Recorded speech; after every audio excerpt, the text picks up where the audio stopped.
What's with the limp? My limp. I mean, as you've seen, I obviously got a procedure done on my foot about a week ago, 10 days ago.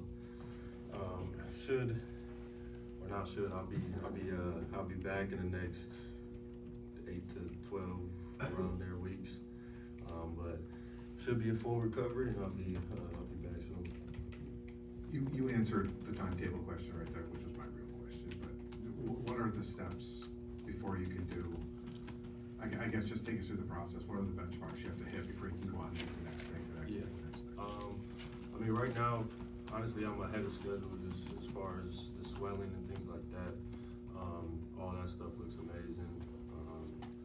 I should get my stitches out in the next couple of days at some point this week, and then from there I can start strengthening my foot and all that good stuff. So I'm doing everything I can right now to come back before 8 weeks. I told Spo I'll be back in 6 weeks.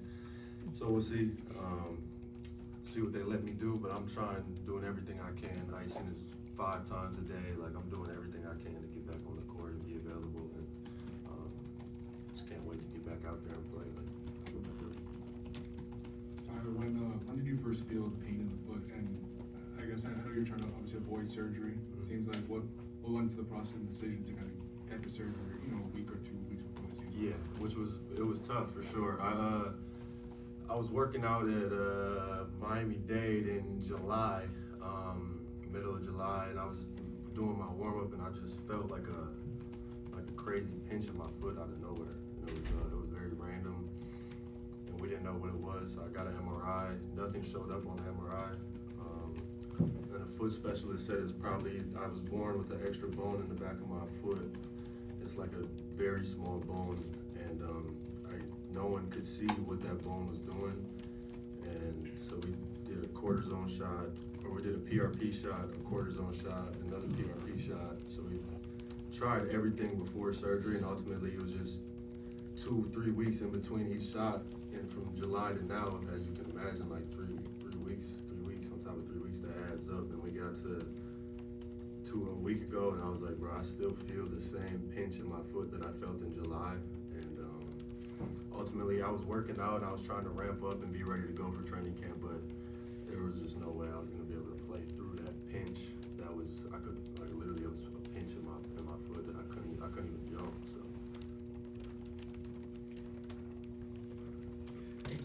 Just kind of talking about, coming off of your best season last season, and then now you're heading into the off season, hoping to have a clearer mind about this sort of stuff, and then you have this sort of injury and surgery. Was there a frustration level to kind of going through this process, knowing that the season's going to be delayed for you a little bit? Yeah, for sure. I had obviously an imagination of how everything's going to happen, before this foot injury. But I feel like everything happens for a reason, and at the end of the day, this isn't, picture perfect for me, but, I keep my head down, keep working. I'm coming off of, obviously, my best season of my career, and I feel like I'm going to get right back to that level very, very easily. Obviously, it's going to take some work and time to get there, but I have, obviously, the most confidence in myself to get back to where I was, and even at a higher level. Hey Tyler, morning. Quick question about the ankle. I know back in 2022, it was the other foot that you had the ankle sprain. How would you say maybe like from a pain or just like, I guess, mobility, what was the difference between maybe this ankle injury compared to, a high ankle sprain that you had a few years back? Yeah, this was different because it was weird. Like with the ankle sprain, I couldn't walk or do anything. This foot injury, I literally could do everything. Like I could walk, I could actually run. I just couldn't like jump and get fully to my toes, like full plantar flexion in my toes. And that's ultimately what I need to jump and use to get by guys. And I have to be able to push off that foot. And it was locked, honestly. So every time I would try to push my foot forward, it was like it would stop at a certain point, and I didn't have full range of motion in my foot. So before with the ankle, it was more just a casual ankle sprain. This was actually like a bone was blocking my foot from getting through, so they had to take that bone out. That was a procedure they did, was remove the bone so that it's not blocking anymore.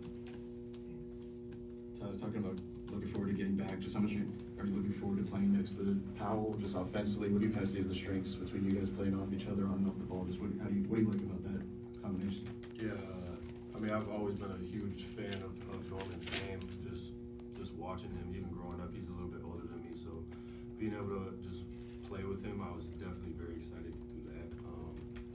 He's another guy that can create for himself, but also take the attention away from me a little bit with his catch and go game, the way he can come off catch and shoots, the way he shoots the ball. So, you know, I'm still looking forward to it. You know, I'll be back in the next 8-10 weeks, and you know, I know he'll hold it down until I get back, and then we'll hit the ground running together. Spo said that he's been kind of working on scheming up this roster, not looking so much at the past, kind of looking at what the guys' strengths are as a group. Assuming full health here, just for a second for you guys, like what do you think the strengths of this group are offensively?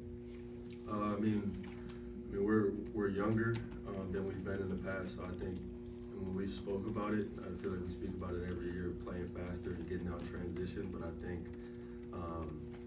think this year we can really do some things with Davion at point guard, Drew being able to get out in the passing lanes and just playing a little bit more athletic. Like we're younger, getting to play free and young. I think that's just a new energy to the team.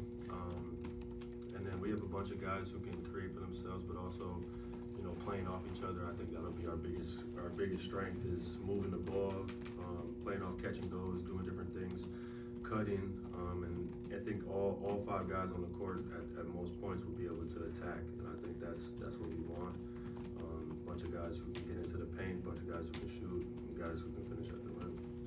So. 2 more questions, and that's it. Tyler, as you're kind of now becoming over here, a veteran on this roster, Khalil's in his 2nd year. What are you looking forward to with playing with him as a vertical threat as he kind of gave an assessment of some of the ways that you can play with this team this year? Yeah, very excited, you know, just to see his growth. We all saw how, you know, special he can be.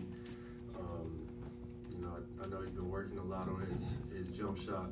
He's really in love with his jump shot, but if we can continue to get him to roll to the rim, you know, be that lob threat for us, and then obviously cleaning up the glass, being a glass eater, and really blocking shots and protecting the rim for us, I think, you know, that's his strength, and definitely looking forward to seeing him. Last question. Tyler, you got to be part of a very unusual all-star game last year, and they're changing the format yet again to a U.S. versus the world kind of deal, kind of like a 3-team round robin, whatever. Just what are your thoughts on that? Do you think it'll be, I guess, what were your thoughts when you look back? I mean, you did have the other highlight from All-Star Weekend, that was kind of cool for you, but what was your thoughts on how the game was, and do you think players are gonna like the U.S. versus international sort of idea to this? I think, honestly, I don't know. I was there. I did more at All-Star Weekend that wasn't the game. Like the game, I feel like the game was like 5 minutes. It was cool. It was a great experience, but let's see what happens. We'll change it again next year. All right, thank you. It was 8 minutes. 8? It was 8.